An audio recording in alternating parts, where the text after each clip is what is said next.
Hi, everyone. Welcome back. I'm here today with Dr. Barbara and Dr. Alcorn. Thank you so much for being here. We are going to start by setting sacred space for this interview. So please go ahead.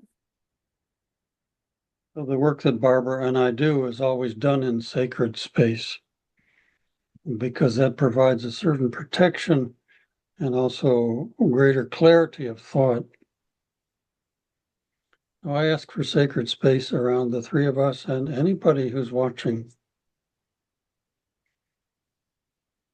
I ask that in our sacred space, we have an octahedron of golden light around us. That's an 8-sided figure, and on the sides, we have archangels Raphael, Gabriel, Ariel, and Uriel. At the peak, pointing upwards on the top, is Archangel Michael. Underneath is Metatron and Archangel Shamuel.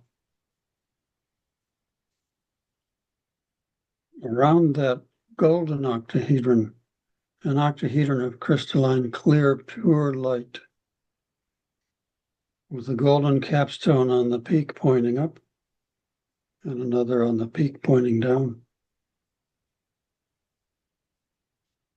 Around these sacred geometrical octahedrons, a ring of warrior angels. And around that ring of angels, a ring of Arcturians. All of this inside a great sphere made of the golden light of grace. And around the outside of that, a frequency screen to block and transmute into divine light any artificial intelligence that tries to intrude. We ask to have the sacred space until we finish with our call. So be it. So be it. So much. Well, I would love to have everybody hear about both of your paths a little bit before we start the interview so they kind of understand where you guys are coming from and where you're now. So would you mind sharing a little bit about your paths prior and now, please? Well, I would say one of the big turning points in my path was when I was 42 years old. I was diagnosed with breast cancer. And the night before surgery, I was praying for strength to go through whatever happened. And Jesus came in my mind's eye and tapped on my sternum and communicated a message: I now heal your soul. And with that touch, peace and joy flooded me, and I knew I would survive that cancer because with my soul healed, my body would follow suit. So after that, I developed a training program called Soul Detective, where we see what's happening in the soul that needs to be repaired so that life energy can flow.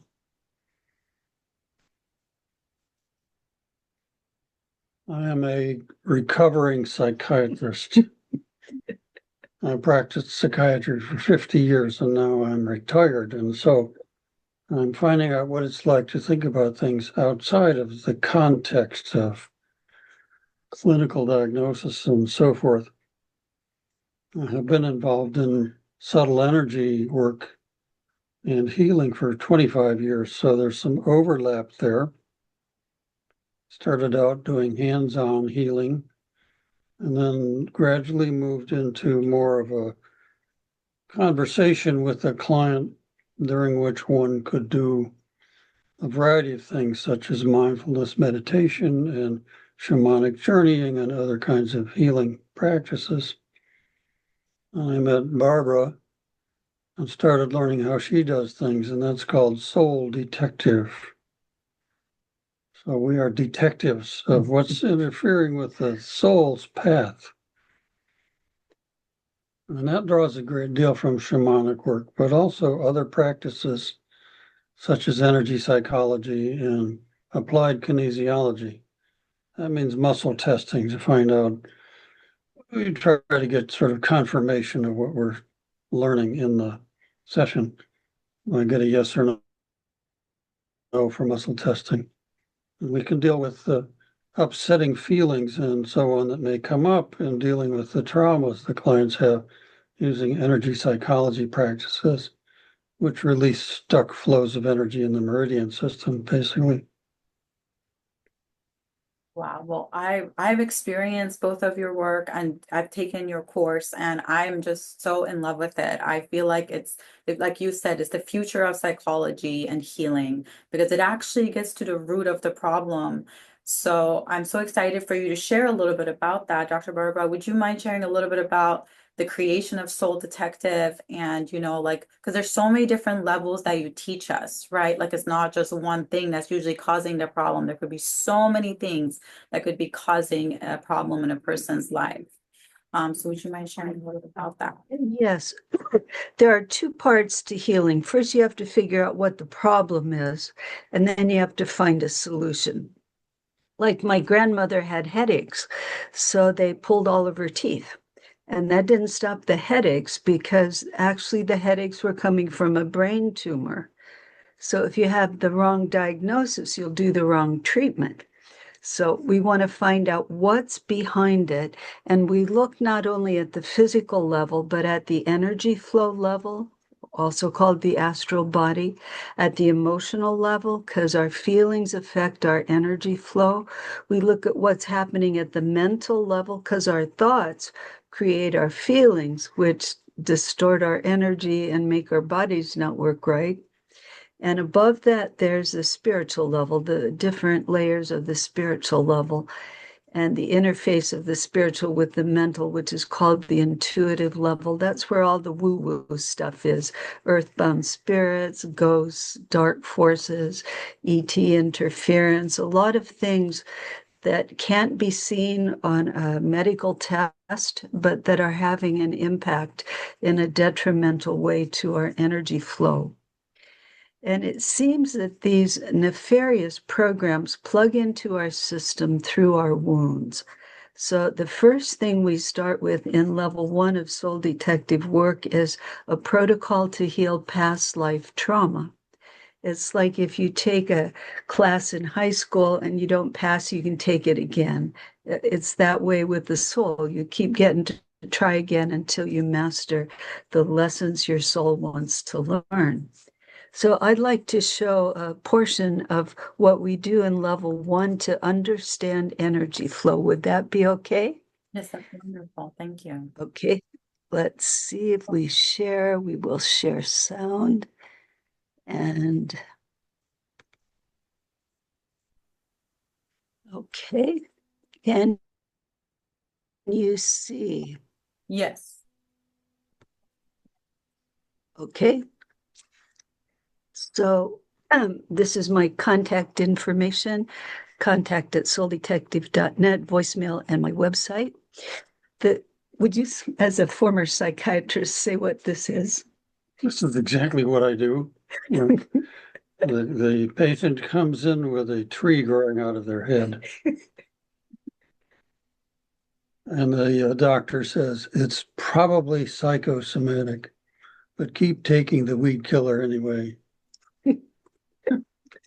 Yes, and Roger Callahan said, with knowledge of the codes in nature, with knowledge of the codes in nature, when we know how things are encoded, one can control or eliminate the negative emotions. Much human suffering is now no longer necessary. To paraphrase Macbeth, we can now pluck from the mind a rooted sorrow.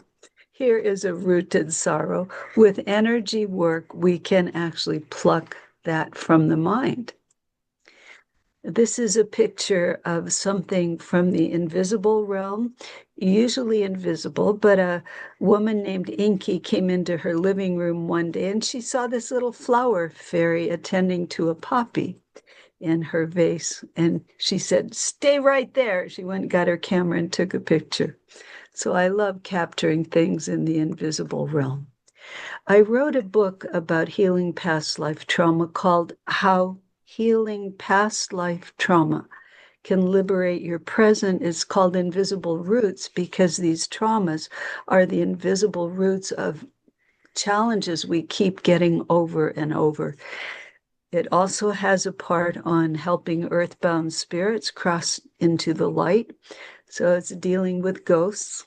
And I thought it was kind of funny. It got the Best Book of the Year award in 2008 in the category of general health.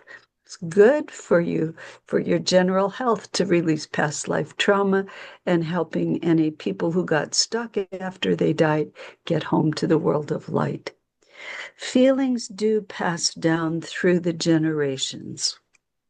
Charlie Brown says, I don't worry too much about tomorrow, but I do keep hoping that yesterday will get better. And that's what we do when we heal past life trauma. We do time travel back to when it happened. We heal things, help everybody forgive everyone else and themselves and get to the world of light. And it makes today better. And Charlie Brown says, I am loved. And that is true for all of us. We are so loved by our Creator. Life energy, what is it? This is an iris from my flower garden. I'm really in love with my flowers. How do we cultivate life energy? Well, we have the medical symbol of the caduceus, which is a representation of the human energy system. The places where the two snakes cross are the chakra system. And this is a graphic depiction of the concept of a higher self. In my training shamanically, I was introduced to this as the true self, which we could find by doing a kind of shamanic journey led by our teacher, Betsy Bergstrom. She liked to call it the true self because it's truly who you are. And if you think it's some higher thing, it's like it's way up there somewhere and it's hard to gain access. So what we learn to do is to find this aspect of our own soul and make a relationship with it, and even bring it into the body with the rest of me. So I am connected to my own divinity in that sense. This is a picture of somebody doing that, a friend of ours who was at a shamanic training doing a fire ceremony. And that's one person kneeling there, but it looks like two. And the one to the back, who's a little taller, is her true self. And that was the point of the fire ceremony, to connect with, they called it the higher self in their class. well, in the caduceus, there are snakes going up the pole. How come snakes got in there? Well, in ancient Crete, the cradle of modern civilization, they worshipped snakes, and they had snake goddesses come out into the temple holding poison snakes. Of course, they milked the snake glands, the poison glands, before the ceremony, but she has a snake around her apron, around her skirt. There's snakes all over here. The temple of Asclepius was built for the god of healing. His name was Asclepius, and he held a pole with a snake wrapped around it. The snake was a symbol of immortality. There's an ancient story that a man named Gilgamesh went to find the plant ne'er grow old, never grow old. Boy, if somebody could find that now, they could make a whole lot of money on that never grow old plant. So after many trials and tribulations, he found it. But he was so tired, he laid down by a pool of water to take a nap before eating it, and a snake came up and ate it. So the symbol of the snake is when it does all it can in one body, it simply sheds its skin and grows a bigger body. That's a symbol of reincarnation.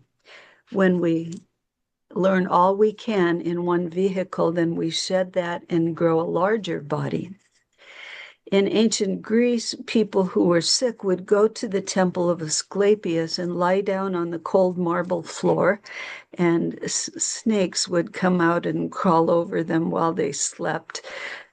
I'd rather go to a hospital, but that's how they did it. And if the snake touched them, they were healed. Or they could dream about a snake, and a dream about a snake would heal them. Mercury, also called Hermes in the Greek pantheon, carries the caduceus. He has winged sandals and a winged hat to show that he can fly. So here is the overlay of the caduceus on the human energy field. The places where the snakes cross are the energy centers called the chakras. You can see the chakras in this picture. And the chakras make a cocoon of energy called a biofield. Here you can see the luminous body. You can see the biofield on this lovely woman. These chakras are energy centers plug into our spine at places called the autonomic nerve plexuses. And the top energy center, called the crown chakra, just goes up. The bottom one, called the root chakra, just goes down, and the 5 in the middle have both a front and a back vortex. These chakra centers or energy centers correspond to the rainbow colors from infrared to ultraviolet. So if you want to strengthen a certain part of your body, eat food that has that color, whichever part of your body you want to strengthen. If you want to strengthen your heart, eat lettuce and green beans, wear a green shirt, paint your house green, whatever color you want more energy in, you can support it by getting that color in your environment and your diet. On the ear is a map of the whole body. So if you want to try something to use this map, just do a neck circle. Just check how it is, and then give yourself a full body massage by massaging every part of this ear. Just give it a good workout. And then do another neck roll and see how it's different. Excuse me. For me, it always flows better after stimulating the energy system. Just one little point for women especially, or men who pierce their ears. The energy point on the earlobe that corresponds to the eye is right here, and that's about where people get their ears pierced. So with an energy point, if it doesn't have enough energy, you can tonify it. If it has too much, you can sedate it. Metals have properties. Silver sedates, gold tonifies. So I personally want my vision more tonified, more sharp. So I put only gold posts or wires in my ear. If I get a silver pair of earrings, I replace the silver hoop with something made of gold or gold plated. The human energy field has these different layers. They're interpenetrating. And this is a photograph of my feet when I was studying in Zurich, Switzerland, at the Carl Jung Institute for Depth Psychology. And you can see there are a couple of problems here. This toe wasn't touching the plate, and there are some toxins right here. When I came back to the States, if you look at that and see, okay, right in the area where the toxins were, I had, when I came back, mild to moderate cell dysplasia. It was in the area of the uterus, and I had a fibroid tumor in my uterus the size of a grapefruit. So it showed up on the energy body before I realized it was there in the physical body.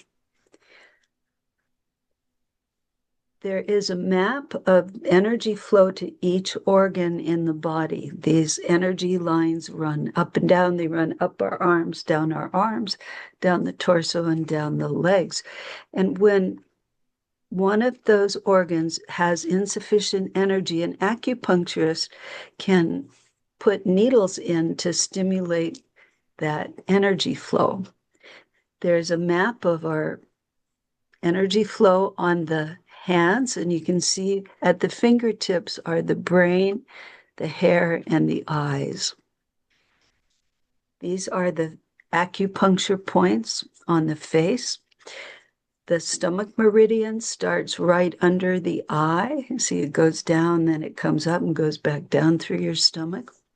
And that energy flow is associated with the energy of fear. So if you get scared, you can tap on that point. And one of our tapping methods to eliminate fear is just tapping there.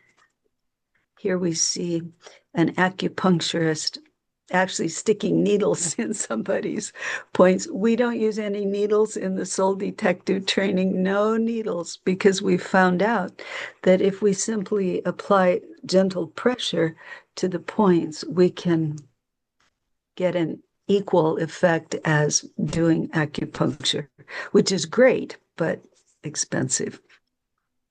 So here's my next to the last slide. This is early acupuncture. The natives are throwing spears in the mastodon's hind end, and he says, "That's odd. My neck suddenly feels better." So Mark Passy is such a great humorist, and this is the logo for our soul detective trainings. Okay, so that's the end of that slideshow. I'd like to show you a 3-minute video which talks about the lotus as a symbol of reincarnation. So let me start sharing again. And we share the sound. Okay.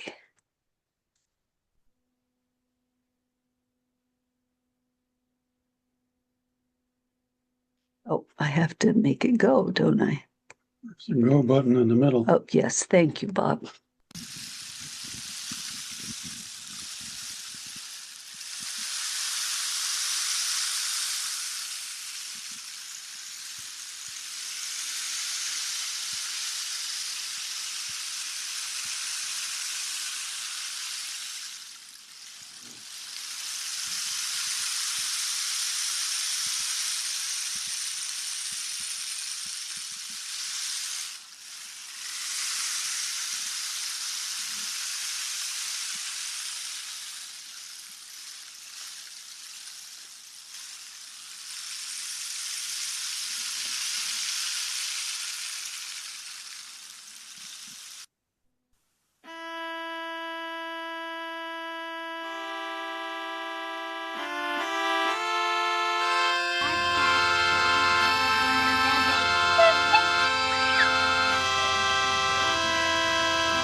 Thank you. Thank you so much. By the way, my PhD is in clinical psychology. I got that at Santa Barbara University.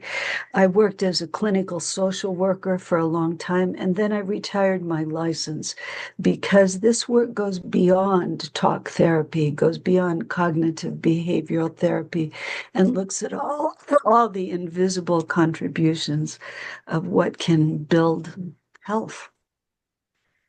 Wow, thank you so much for those presentations. I'm glad like people can actually visualize it and see the chakras, and like you were mentioning, like these things get attached to us because of trauma. The traumas could be in this lifetime or a past lifetime, or it could be an ancestor's trauma that's affecting us, right? So could you share a little bit about that, how things can get attached to us because of traumas? Yeah, Dwa, I have to say that. your turn to talk. Let me start by a disclaimer. Although Barbara used the term diagnosis, there is a process that's like that we use. We call it an assessment, not a diagnosis. At least I would prefer to do that, because diagnosis implies some kind of medical condition and then a medical treatment. And the disclaimer that's all over my website and Barbara's is this has nothing to do with medical diagnosis and treatment. This is something quite different. But it's still a process that involves assessing the situation and finding the proper approach to relieve the suffering. So now let me tell you, when I was nudged out of the medical model, it came by an experience. I have to say I've come to value as I understand it, the way Native American culture is passed on from generation to generation. It's not by books. It's not by lectures. It's by stories. So here's a little story. 30 or so years ago, somewhere in the 90s, I was visiting my daughter when she was a freshman in college in the city of Providence, Rhode Island. It was actually the art school there, the Rhode Island School of Design. At the end of the day on Saturday night, I decided to walk back to the hotel. It was only about a mile. And I thought it's silly to take a cab, for just that little bit. But there was a drizzle out, so I borrowed my daughter's umbrella, which was red and had lace on the edges. So here I am, walking down a hill across a stream and into the main square of Providence, carrying a red frilly umbrella and having a little backpack on my back. And the square there had sort of a park in the middle, and I'm on the left side of it, with tall office buildings, big stone buildings on that side. And there's nobody around. I did not know that on Saturday night in Providence in the 90s, nobody walks around in the main square of the city. There must be a reason for that. I found out the reason because as I'm walking along the sidewalk, I heard a voice as clear as a bell. Sounded like clearer than just in my mind, and it said, "There's a man in the alley. He's going to run out and grab you." And you have to realize at the time I was practicing psychiatry. And I thought, why am I hearing voices? Well, if I had schizophrenia, it should have started 30 years ago, not now when I'm in my 50s. So I said, in my mind, I said, "What?" And the voice said, like I'm a big dummy, "There's a man in the alley, and he's going to run out and grab you." So then I said, okay, what should I do?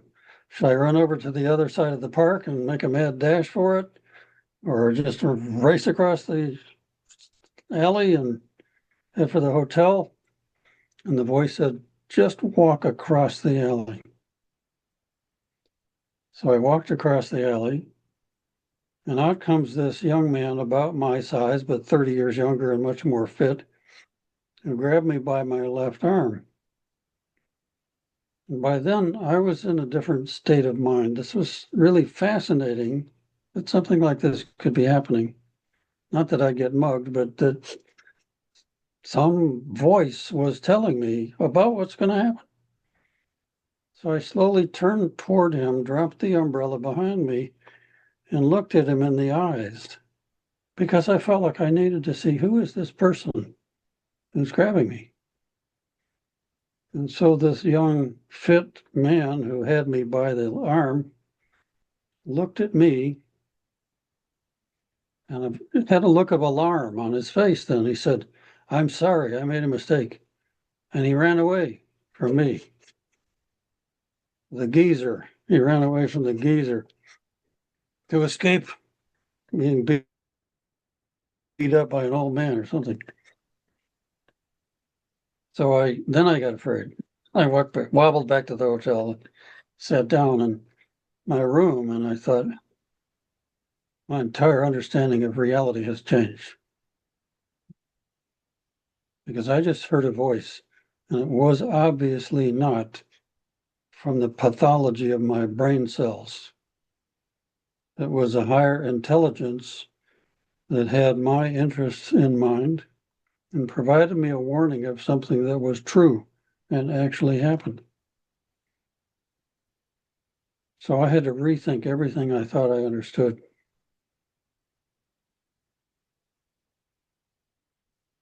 And I'm still rethinking everything I understood 30 years later. And I found out by reading a book, which is, since I'm not a Native American, that's how I learn things, which said you could learn to do shamanic journeying if you take a workshop for a weekend. So I did it. And then I did it again. And I started learning how to do shamanic journeying and connecting to guides and spirits and so on. And I found that they could be teaching me. By the way, I had the occasion to talk to a psychic several years after that alley experience and described it to her and said, I still don't understand why that man ran away from me. How did I scare him? And she said, I don't know, but I'll check in. Let me see. So she comes back out of her mini trance and says, she's laughing. I said, what's so funny? Well, that man saw the head of one of your guides floating above your head. Okay. And he's a giant, and his name is Pixie. That was what was funny. So I found Pixie again later in one of the shamanic journeys by going to what they call the lower world. And there was Pixie and some other people I didn't recognize. And he saw me there and he said, what took you so long to get there? So I still feel like I'm in the slow learner version of learning to do shamanic journeying.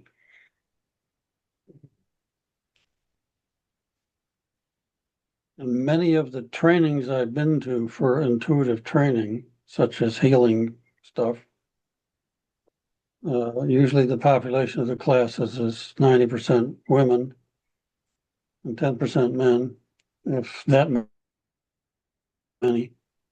And usually these women are very intuitive, and the men not quite as much, and me even less. So I go from being the star of my class to being the dummy of the class to learn this material.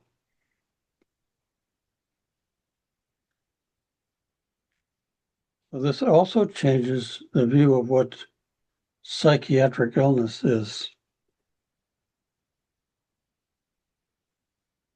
I'm not sure how to get into this, but in one of the workshops I went to for training, this was for soul retrieval. It was a 5-day workshop. And there were 55 or so people there, 2 psychiatrists. I never saw the other psychiatrist again after that. But it's not a knock on her. I just don't know where she went another direction or something. 2 or 3 people gathered together around me one time when we were between activities and said, this is really cool that a psychiatrist is here learning this soul retrieval stuff. It must be really fascinating for you because you've probably seen a lot of cases of possession, and you probably ought to go learn about depossession after this training. Looked at him like, I don't get it. What are you talking about? I've never seen a single case of possession in my life. Well, because what I was thinking of was the movie The Exorcist, where Linda Blair was the actress, I think, and she had some demon in her that called himself Captain Howdy. It was all very scary, and her head would spin around, and she'd throw up green stuff. And fascinating. That's not what it looks like, as far as I've ever seen. I've never seen that, but I've seen other things, which I began to recognize might not be what it says in the diagnostic manual of the psychiatric people. So, just a word about diagnosis again. That manual, the Diagnostic and Statistical Manual of the American Psychiatric Association, is based on consensus. In other words, there's no scientific test that proves you have this or that psychiatric illness. That does not exist. I think the only indisputable diagnosis of any consequence in that tome is post-traumatic stress disorder.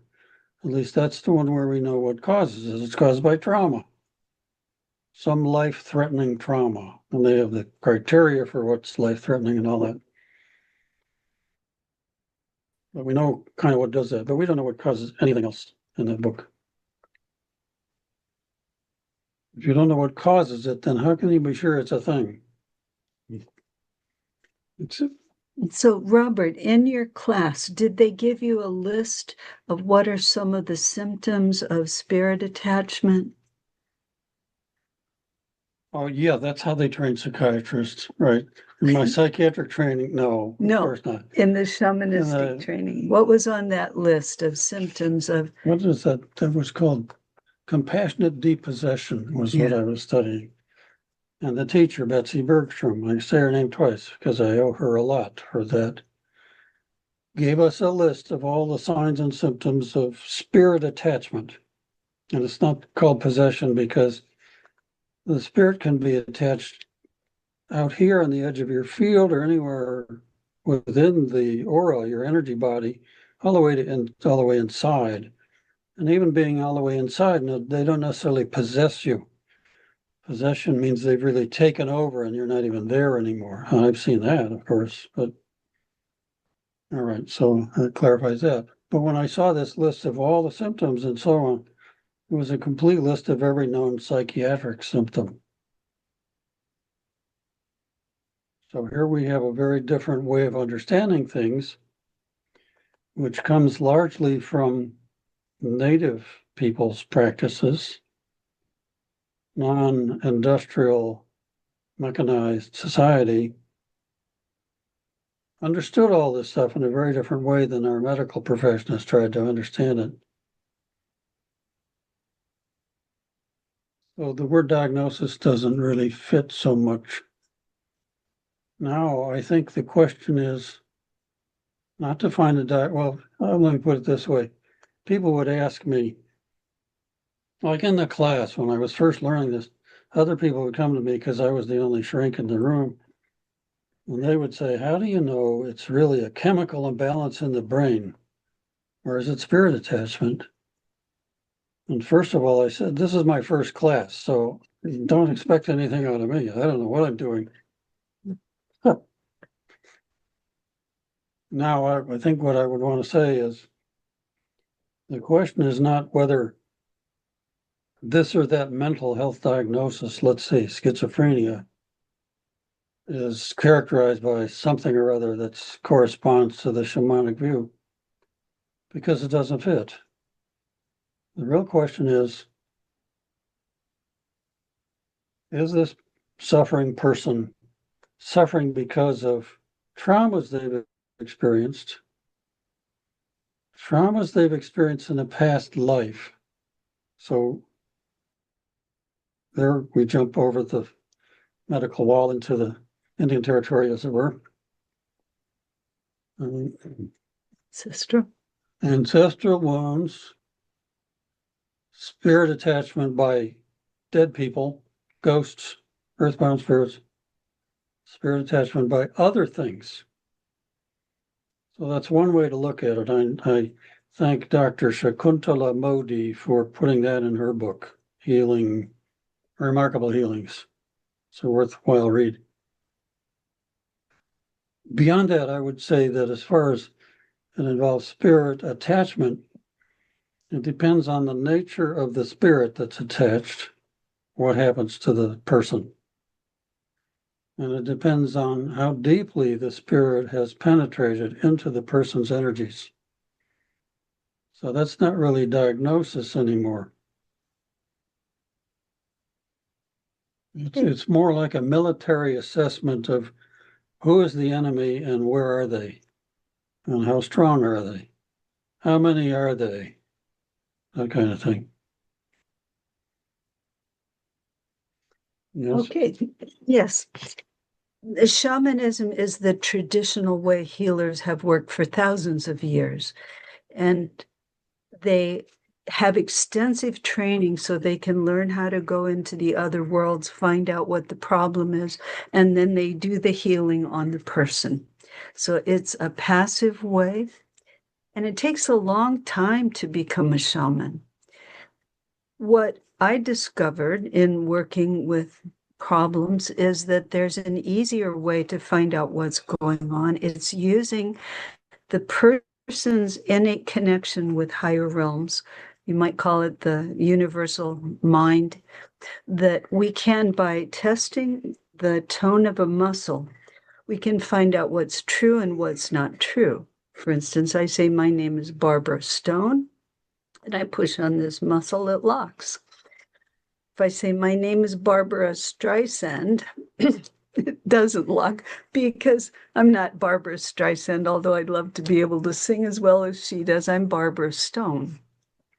So using this connection with the truth being something that locks a muscle and what's not true unlocks a muscle, we can assess the situation and see this problem is from an earthbound spirit, lock or unlock. It's from a dark energy intrusion, lock or unlock. It's from an extraterrestrial implant or intrusion, lock or unlock.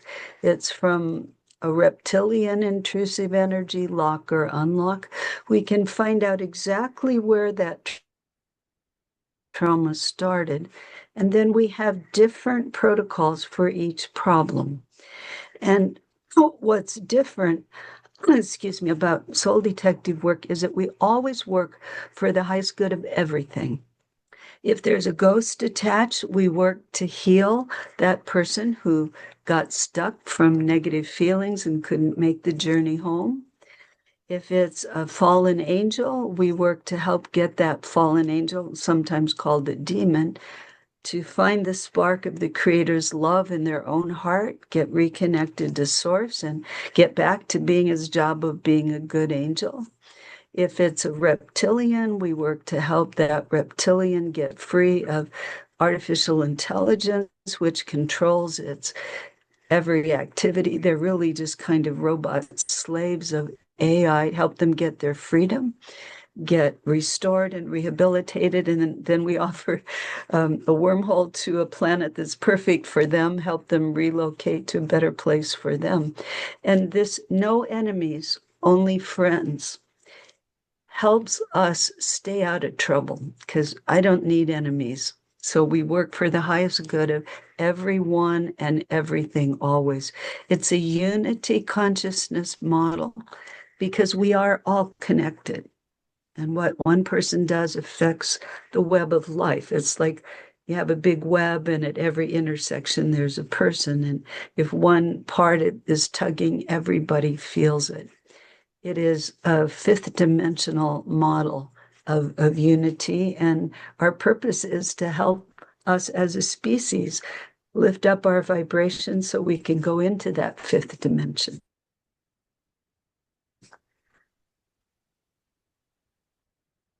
Do you have questions for us, Pantia? Yeah, I love how you come at it from the fifth dimensional perspective of dealing with these things that are normally for the public scary, like when people hear about ghosts, like you said, like the movies like The Exorcist, like ETs, they've all been portrayed in scary ways, right? Like in the movies by Hollywood, they've obviously done it on purpose because they want there to be a war consciousness on the planet. But what you're saying is that we can heal people, their soul, by coming from a loving perspective to remove the detrimental energies that are affecting them at whatever case that may be. And so I love that because then there's no more war consciousness on the planet, which is going to be very different. And so let's see, a good question. I would like to clarify something about that. It's not entirely all love and light, as Barbara says, because sometimes if you're dealing with a dark entity, they used to do this on the psychiatric wards. If you had somebody that was getting agitated and might cause harm to themselves or others, what you would do is not bring a couple of tough guys from the staff to grab this person. You'd bring the entire staff and surround them. So there would then not be a physical confrontation because the person sees they're outnumbered. Okay? And then they get put in an isolation room until whatever treatment can help them. So we do that with the dark entities. We call in lots of angels to surround them. And then they're sort of stuck there, wondering what's going to happen to me now. And then the compassionate work starts. But you have to get their attention first. You have to show that there's something to be reckoned with here, because they're used to being the boss. They're used to working in the dark and not having anybody see what they're doing. And so we're always afraid of them, and that weakens us if we're afraid. But we don't just walk up to the biggest, baddest demon on earth and say, I love you. Would you please be kind now? It's not like that. And truly, we get angelic help, higher dimensional help. And a lot of the beings that are helping Earth right now are from planets that we know about, the planet Arcturus. We have Arcturian help, ninth dimensional beings of light.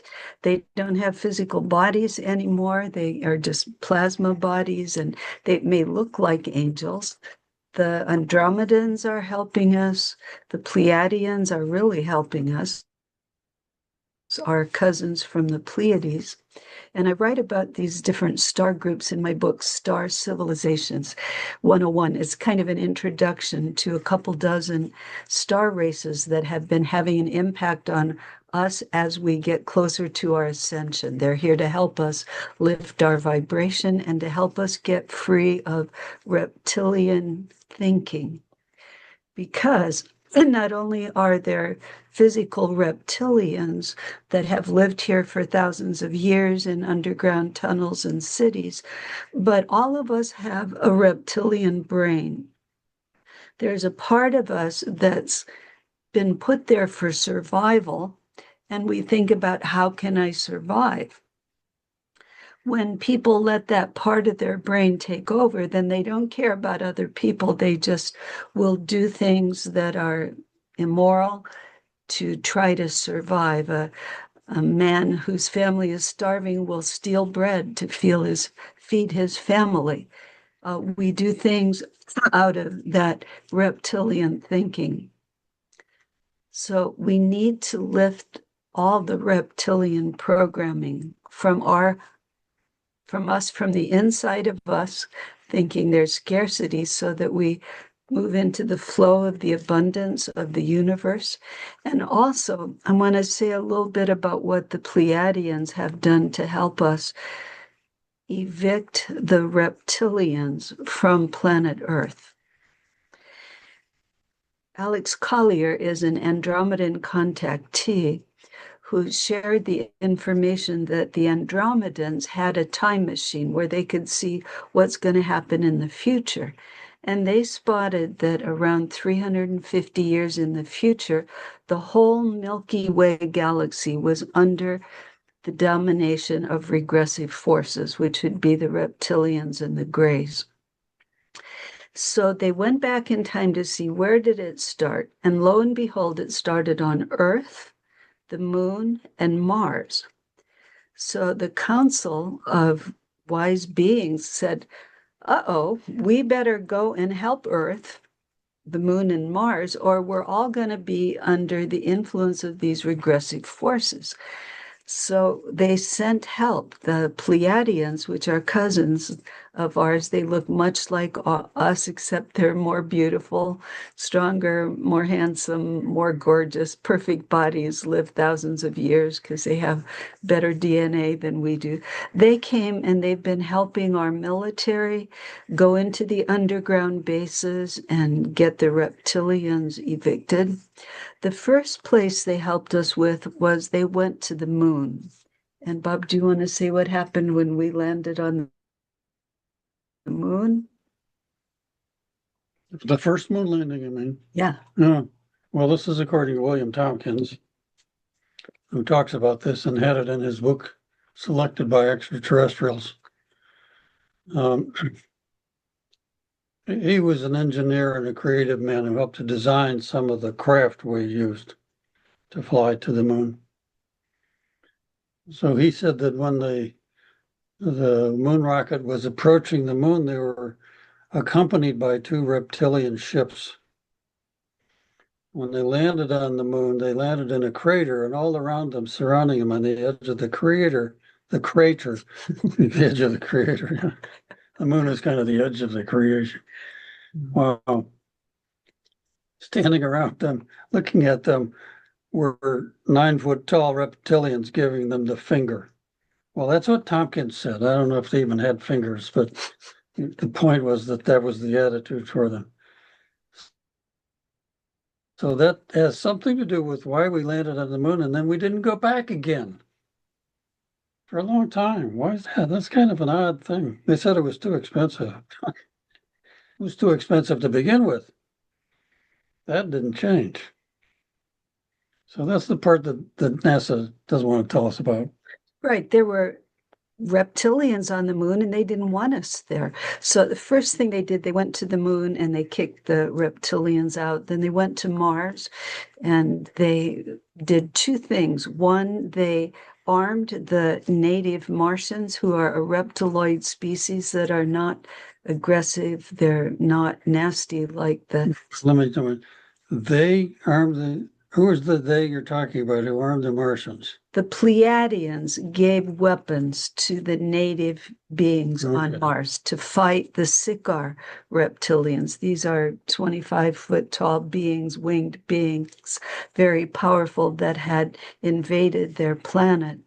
And they didn't want them there either. And then there's a story of a ship. Elena Denon tells a story of Thorhan's ship. They were cloaked and they blew up a reptilian ship. And then they radioed the reptilian headquarters and said, see what we can do? Either you can leave or we're going to keep doing this. So the reptilians very wisely left Mars. So Mars got clear of reptilian interference, of the Siccar reptilians, the Royal Draco reptilians.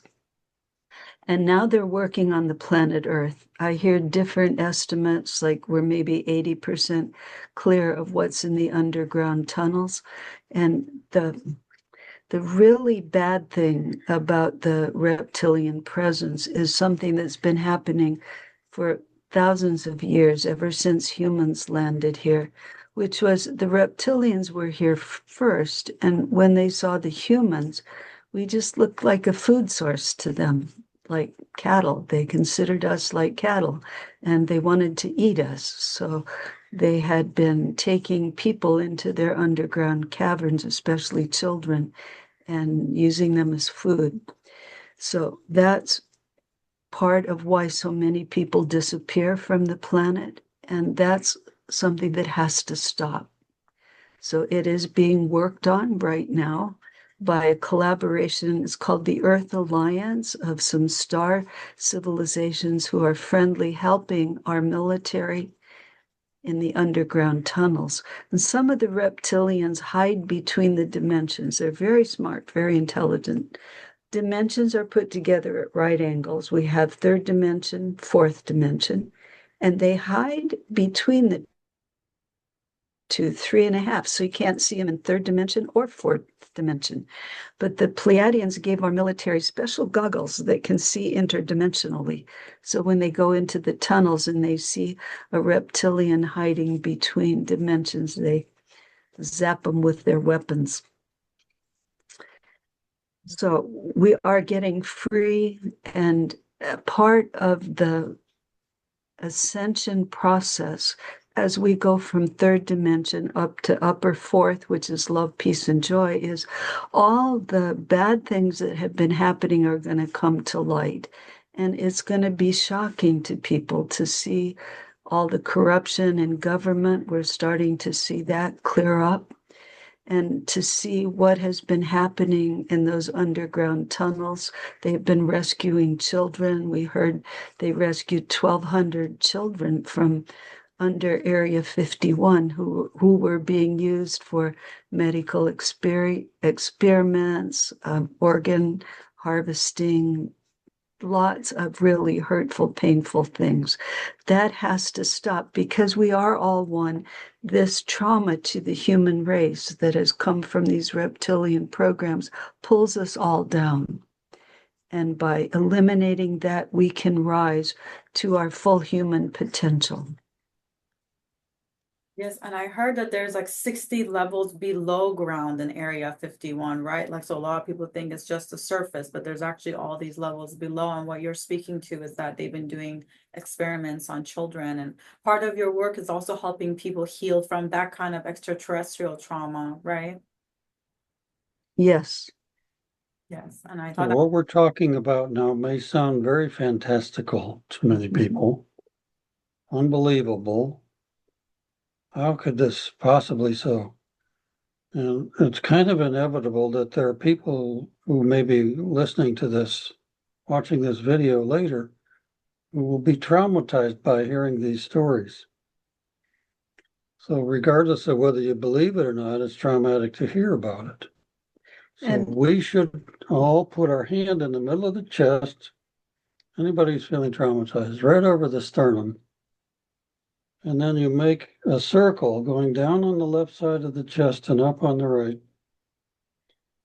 You're touching so your chest can feel this. And then you could think, or you could say out loud, even though this is very traumatizing to hear about, I love and accept myself. I love and accept myself. I don't have to believe any of this right away. I can just try to digest it myself. And that may help you to be less traumatized by it. I've had to do that a few times myself. yes. And if you're feeling trauma, we can show you that energy tapping points to release that trauma from your system if you want to try it. First, we tap the beginning of the eyebrows, and that clears trauma from the bladder meridian. We know what our bladders do when we get traumatized. And then we tap under the eyes. That, if you remember from the slideshow, that's the beginning of the stomach meridian. And fear goes to our stomach and makes us lock up, releasing trauma from the stomach. Then we release trauma from under the arms. This balances the spleen meridian. Spleen and stomach are connected. And then we tap just under the collarbone. And this rebalances the kidney meridian, letting trauma go from those 4 points. And a deep breath or two. Yes.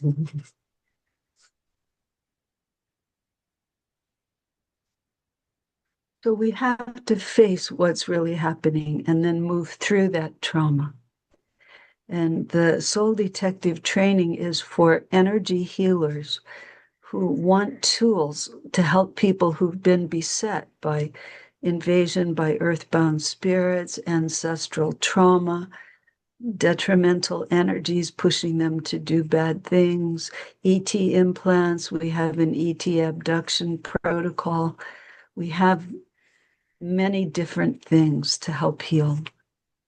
Yes, it's so amazing. I would highly recommend for people that are interested in these topics to take the training, because then it'll prepare you on how to deal with it. And it's a very thorough training. It's 13 days, right? And so it's like, and it's 8-hour days, and the whole time we're working, and we get a lunch break, but it's worth it because you learn everything that would prepare you to be able to deal with everything. Could you guys? And if you're having the problem, Pantia is one of our practitioners. You can contact her for a session. And on my website, souldetective.net, there's a list of other practitioners too. And Dr. Alcorn is one of the practitioners too. You can contact one of us for a session. You also do joint sessions for people, right? There's also just sessions that you do together, which I think would be. If you want both of us working together, we call that soul restoration. Those are fun.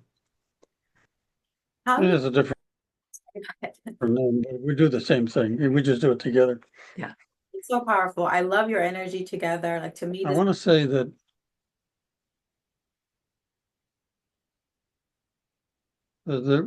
what we're talking about are very deep revelations. And we went from 0 to 60 here in this hour plus, from things that are easy to comprehend to things that are pretty hard to swallow. But just looking back over the last 25 years since I met the man in the alley, and my view of life changed drastically. I have to think about the degree to which I no longer believe many things I used to believe. Now, one example that may be more generally swallowable is, who believes the news, the media now, the 3 networks, to how many networks there are on TV about the news? The number of people even watching CNN and places like that has catastrophically dropped. The viewership of CNN is far less than Joe Rogan. He has a bigger audience than ABC, NBC, CBS, and CNN together. So what we had used to take routinely as, this is like Walter Cronkite said in the 50s when he was giving the news in the evening at CBS. That's the way it is. Well, it isn't the way they told us it is. So many things. It isn't what we thought it was. Just look at the last 5 years. We were sold on a medical catastrophe, which meant we had to lock ourselves in our homes and cower in fear and cover our faces and all that. And it was baloney. And gradually, and then suddenly, more like a waterfall, people saw we're being lied to. So just you take that as a kind of a given. The view of reality we've been taught and preached to in our schools and our media and our churches and so on. You can't just swallow it whole anymore. Every individual has to think for themselves and evaluate. One of the things I was taught in my spiritual training was, I need to examine all of my impressions. And impressions mean what was impressed upon me. Like, I believe this or that. So I have this idea that it's dangerous to think outside the boundaries of the church. Okay, that's just it's a concept. What's the danger? I have to start looking at, where did that idea come from? What is its purpose? What's the history of that concept? And is that something I'm going to just let myself believe? Or can I be a little courageous and peek over the wall of where I'm not supposed to go, just to see what kind of dragons are hiding over there. Is it really so bad? And it's up to each person, in my opinion, to decide for themselves what they believe, what they accept as true. What is the true picture of the reality we live in?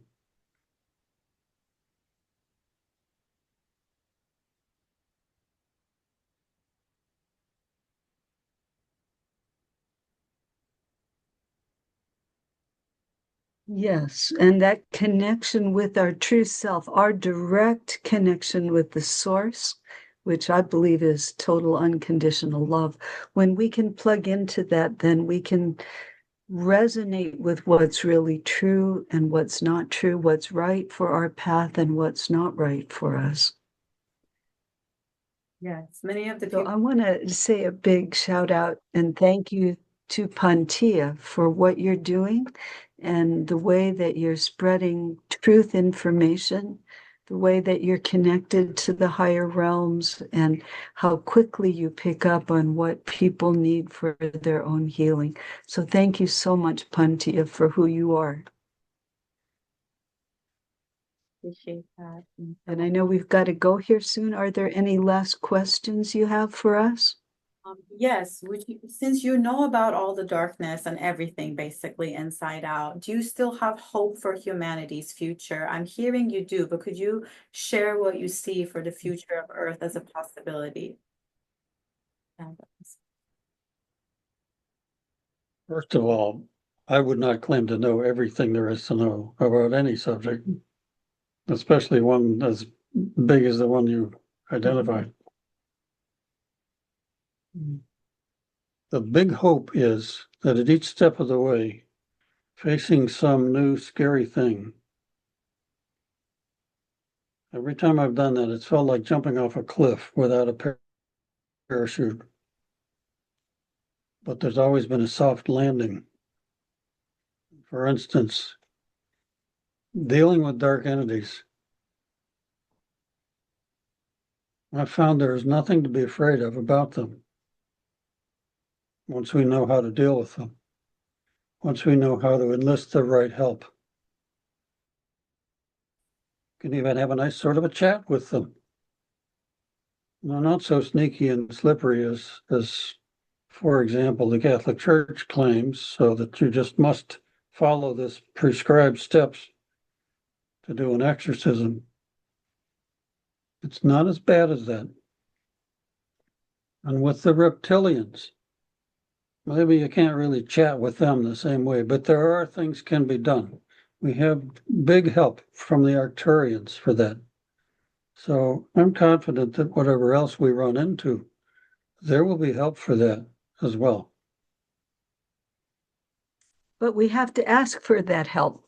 So we have shortened the huge different kinds of categories of help. We have archangels, we have Arcturians, and there's a 24th dimensional group called the Aquafarians who know how to clear us of nanotechnology, nanites, nanobots. But we just have to ask, please clear my system of anything interfering with my free will, any nanotechnology interfering with that.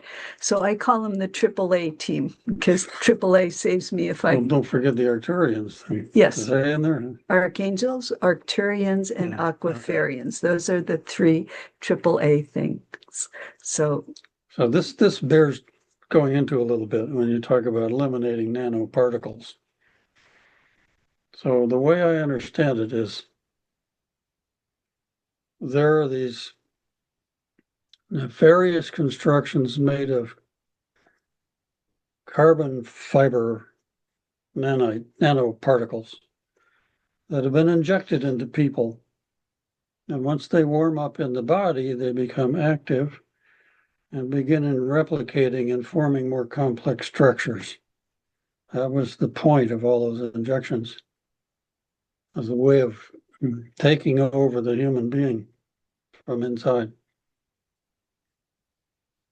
Those structures are easily dismantled by frequencies. But we talk about raising your vibration as a way of healing things and changing your consciousness. It's actually more specific than that. If you take good people in medicine have been trying to figure out how to use these little nanoparticles to deliver medicines into people. So you want the medicine to go a certain place in the body, not just everywhere. And the problem has been once you put them in somebody, how do you get them out again? All right. And in the lab, the scientists trying to develop this discovered that by administering a frequency of 15,000 hertz to the test tube, those particles disintegrate. They turn into carbon dust. So there's scientific proof that the right frequency can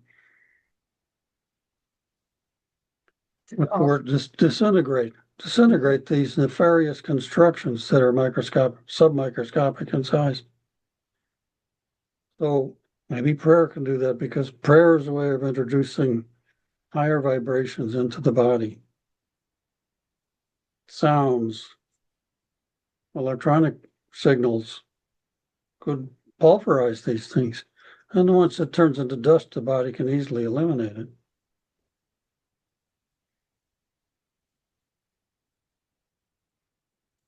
Also, we have heard that these particles were in chemtrails so that people would breathe them in. But we can get cleaned up from that. And we just have to ask for the higher dimensions who know how to clean that up. Your question about is there hope for humanity? Back when I was diagnosed with cancer and Jesus came and said, I now heal your soul. After that, I said, okay, use me as you will. I felt that saved my life.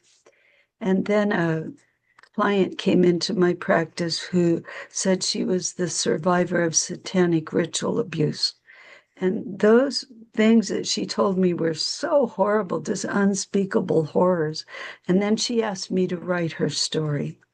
So I had to figure out how to deal with detrimental energies, how to deal with ghosts, because she brought ghosts into the session and my body would get so cold. I had to figure out how to use energy work to get through all of that. And I wound up writing a book called Transforming Fear into Gold. And the third part is Hope for Humanity. So that is available as an ebook or as a hardcover book on my website. The ebooks are on Kindle. So there is hope because the higher vibrations always win. They're stronger than the lower vibrations, and the universe tends toward perfection. So we're on a journey here. It's not us that are in trouble. It's the bad guys that are in trouble. Great news. Thank you both so much for your time, for sharing your wisdom, for sharing the truth as well as the hope so that people can hear the full picture, but also have hope for the future and know what to do when they have these challenges, that there is hope for them. They can heal from it. So thank you again. So grateful to both of you, Dr. Barbara Stone, Dr. Robert Alcorn. Thank you for everything you've taught me, and I hope you have a beautiful day.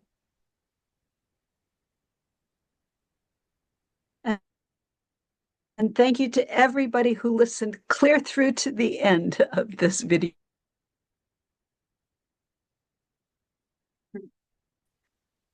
Okay, bye-bye. Missing a part of the video.